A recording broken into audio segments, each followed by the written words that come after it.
Yeah, imekuwa ni jina ambalo na story ambayo imepata kuzungumziwa wiki nzima iliyopita. Muigai wa Njoroge pamoja na mkewe wa kwanza kuweza kutengana, ambaye jina lake kamili ni Njeri wa Muigai. It became a story ambayo ilipata kuzungumziwa sana so kwenye mitandao ya kijamii, na nikaona ni vema tupate kuzungumza kuhusiana na hili because right now, acheni niwaambie ukweli, Njeri amepeana a side of the story. Njeri ameongea, na watu wamejaribu kumdefend Njeri, trying to portray Muigai as the bad person in the whole picture. Unaona, kitu ambacho si vema kwa mtu ambaye mlikuwa na mahusiano na yeye na mtu ambaye mna watoto na yeye pia. Now, something also as a reason in regards to the said story.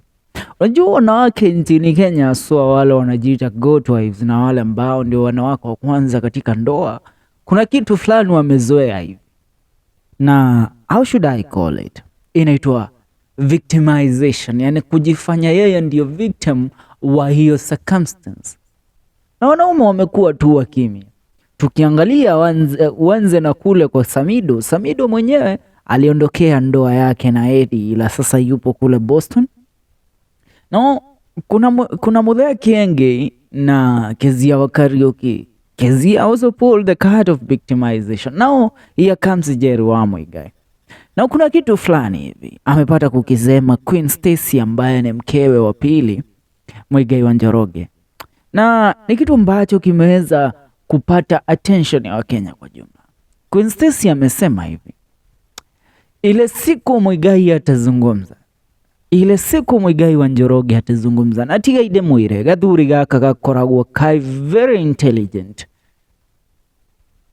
Jina lake linavutwa huku anajaribu kuchafuliwa jina right, left and center, lakini anakuwa tu mkimya, anakuwa mtu wa kuelewa, maana anajua nina watoto na huyu mwanamke, na mbona niende nijaribu kuchafua jina lake, na ili jina ndilo anakulia, ili jina ndilo linalea watoto.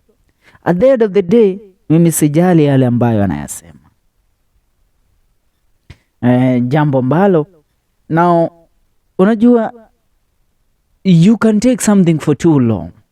Awezi, kuna mali inafikanga hata ukuwa mvumilivu aji, unafika breaking point. Sijui tunaelewana, lakini unafika point ambayo unasema, you know what, enough is enough.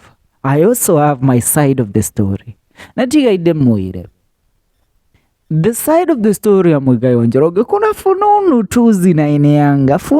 tu zinaeneanga kwa umbali tu mnazisikianga. Aswa reason ya Muigai kupata hata kuua na mwanamke wa pili ilikuwa gani? I know there is a hint, there is a certain story from a certain point that you have heard, and you have never been given the side of the story, the justification of the story. Mnaget? So right now Muigai is preparing to give a statement, na statement ya kwake itakuwa kulisafisha jina lake, maana jina lake limevutwa na kugaragazwa kwa matope na all this hula balloons that has been going on around. Njeri spoke, na Njeri wakati aliongea alijaribu kujustify, you know what, nilijaribu, I really wanted us to work out, I really nyef nyingi, mnaelewa vile wanawake walivyo mara nyingi. You know, the card of victimization, na acha nikwambie, hiyo card ndio mara nyingi inafanya mwanamume aonekane yeye ndio mbaya, ila mwisho wa siku yeye sio mbaya. Acha nikwambie, mara nyingi watu mlaumu Samido akisema kwamba, you know what, Samido alikuwa na tamaa ndio akaenda akawa na Karen, but Samido has never given his side of the story. Wale, acha nikuulize, utakuwa na mwanamke anakupa yale yote unayohitaji, unatoshelezwa na kila namna, alafu ujipate unatoka nje ya ndoa? Labda uwe mwanaume mpumbavu. Because let me tell you, mimi mara nyingi huwa sifichi, mara nyingi nikiongea, because I have some insights here and there in regards to these stories, huwa naongea yote jinsi ilivyo. This story in regards to really what led to Samido having a relationship with Karen Nyamo. It is said that Samido's first wife, that is Edi Deritu, alikuanga so much so dramatic, so toxic.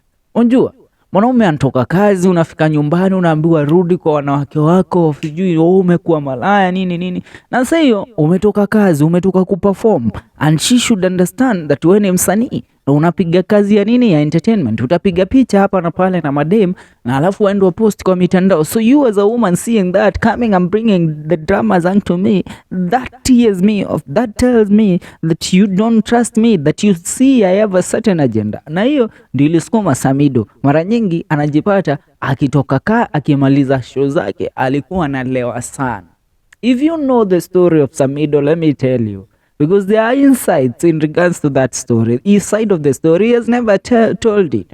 Ukielewa utawai mlaumu Samido. Let me tell you, there are certain toxic women that they don't have to go ahead and cheat on you. They don't have to go ahead and alale na mtu, azae na mtu nje ndio ukuje ugundue ya kwamba ndio sasa mwanaume agundue ya kwamba mtu anifai. Una get? No, kuna wale just their characters, their toxicity ni mbaya sana. Wacha nikwambie, mara nyingi ukifika nyumbani kama mwanaume, unafika nyumbani unatarajia upate amani. Wewe upate wanao wametulia, wamekusubiria, wanakufurahia, baba yao amefika nyumbani, lakini na mkeo pia anakufurahia. Uchovu wa siku nzima.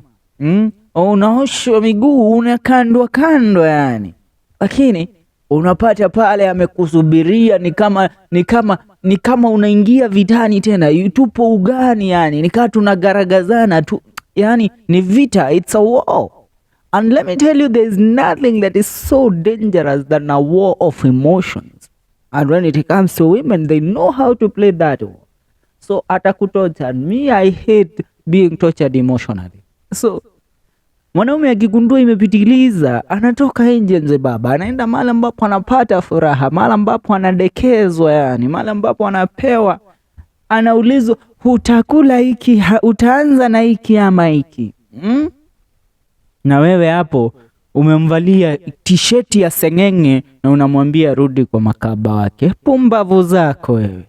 No, me when I look at Muigai wa Njoroge's story and how that man has kept a low profile when it comes to speaking and addressing the issue of him and his first wife, there is a certain aspect that Muigai wa kile ambacho anajaribu kumaanisha ni nini haswa? Muigai wa Njoroge si mpumbavu, ni mtu ambaye anaelewa na anajua kwamba kuna stories nikizitoa mimi niamue kuzungumza itakuwa vibaya. Yani itanchafulia jina, itamchafulia huyo mama jina. Huyo mama anatumia ile jina kulisha watoto. So the best thing that we can do is, you know what, me and I, be good, have fun, live life.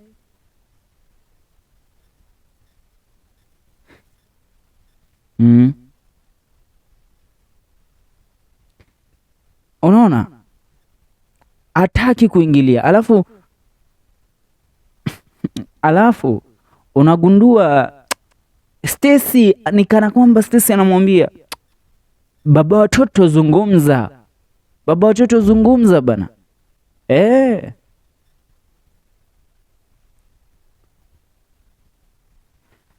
I mean, that's what's up. Mnasemaje wadau? What do you think? And what story do you think Muigai will tell in regards to his breakup with Njeri? Achia maoni yako kwenye comment.